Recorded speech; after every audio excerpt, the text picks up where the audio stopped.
Good morning, students. This is Mrs. Shami. We are going to start with chapter 4 of your Beehives book. The name of the chapter is A Truly Beautiful Mind. It's about Albert Einstein. This chapter is a brief biographical sketch of the great genius Albert Einstein, to whom we know as a famous scientist. So, this is a short biographical sketch on his contribution to the world of science. The story highlights many traits of his personality, his interest in mathematics and physics, along with his humanistic desires. So, this Albert Einstein, talking about the author, so talking about the author, he was a German born theoretical physicist who developed the theory of relativity. He is known for his mass energy equivalence formula. In 1921, he received Nobel Prize in Physics.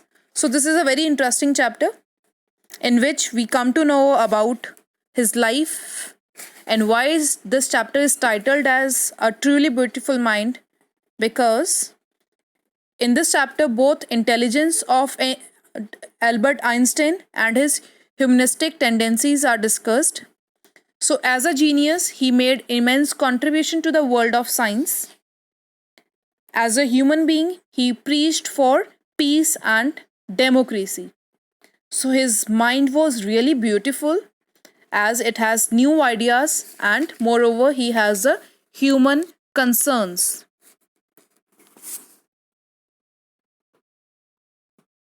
So, as we have discussed that this chapter is a biographical sketch, so in this chapter we come to know about his early life, his interest in studies, and how he started his career. So, from this chapter, what is the message? This account of the life and personality of the famous scientist gives a message that a beautiful mind possesses not only the innovative ideas but also makes sincere efforts to use these ideas for the well-being of mankind. So he has shown a great interest in the mankind.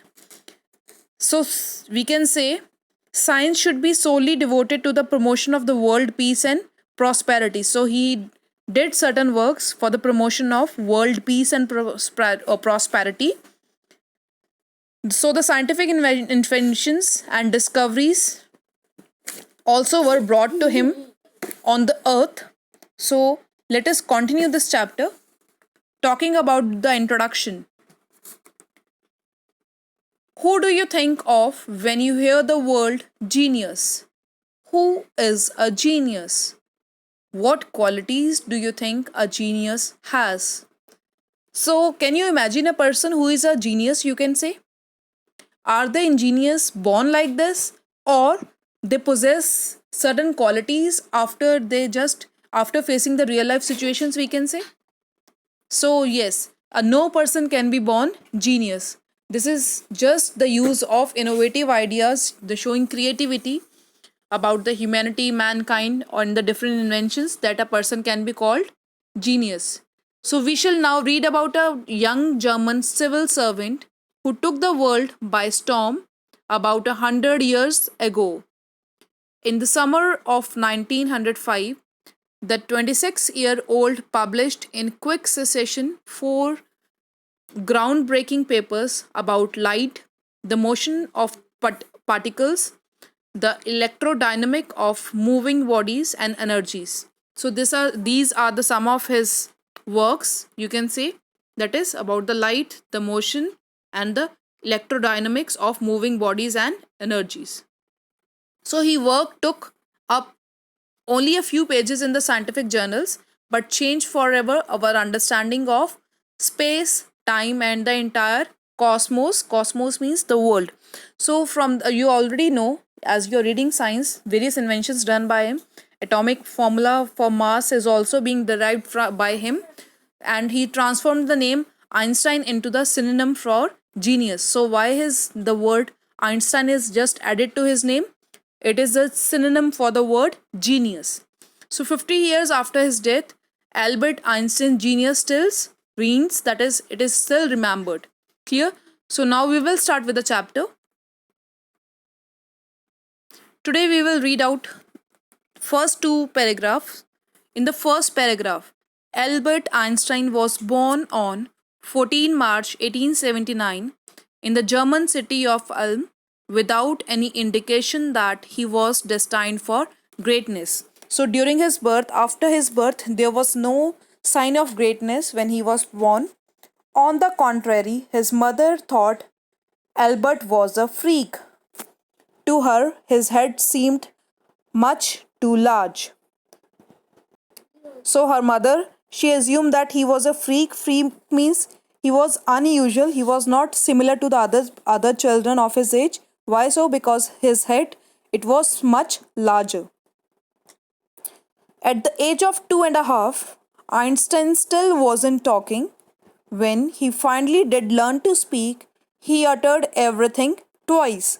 So at the age of 2.5 years, he was not able to speak. But later, when he started speaking, he was in the habit of repeating a word. So he speak out for twice. Einstein didn't know what to do with other children, and his playmates called him Brother Boring. So the youngster played by himself.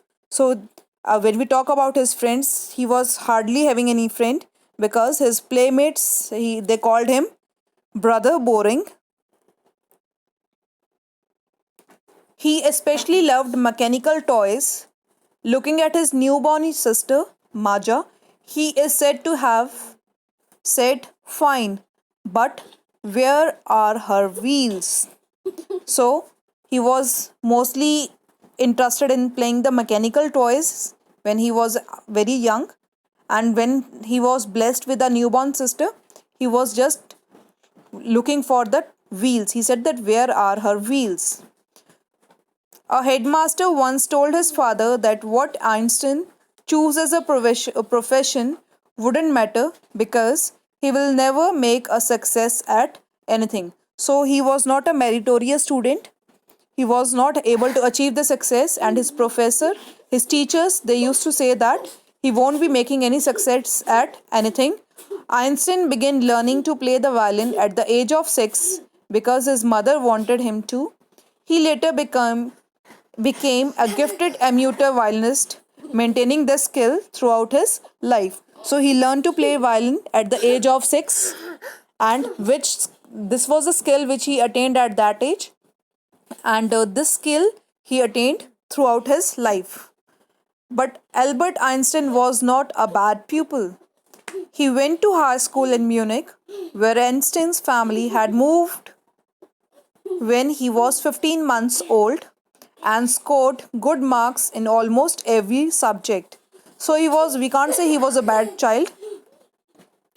He was sent to the high school, and he was able to, at the age of when their family shifted when he was 15 months old, and he was able to score good marks in almost all subjects. Einstein hated the school regimentation and often clashed with his teachers. Regimentation means he doesn't like the discipline of the school, and he clashed with his teachers. He was not very friendly, or he doesn't like his teachers.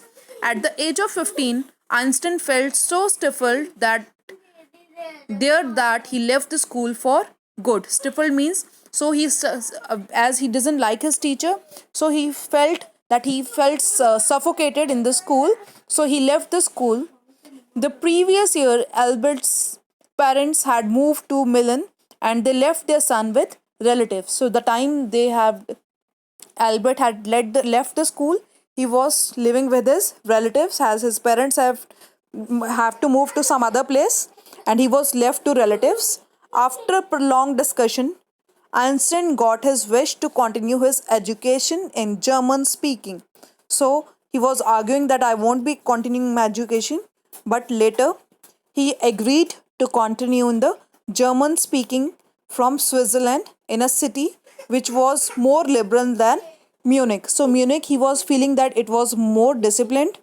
So he was not able to resist in discipline. He was not able to cope up the discipline, and he started feeling suffocated. Due to which he left that place. Now he want to go to Switzerland, as it was more liberal, more freedom was given. Einstein was highly gifted in mathematics and interested in physics. So he was having interest in two main subjects, that is maths and physics. And after finishing school, he decided to study at a university in Zurich. But science wasn't the only thing that appealed to dashing young man with the walrus moustaches. So this was, we can't say it's only science was his interest. He was having the interest in other things too. So before we continue, today what you will do is you will write about Albert Einstein. Clear, write a paragraph about him. Then you have to find out from the world map these places. Zurich we come around, Munich we come around. Clear? These places you will just locate from the map. And along with that, I am sending you the spelling list. Learn and write it down along with the meanings. Try to make the sentences for the new words whichever you are coming across. Thank you, and read out till paragraph 6. Thank you and have a nice day.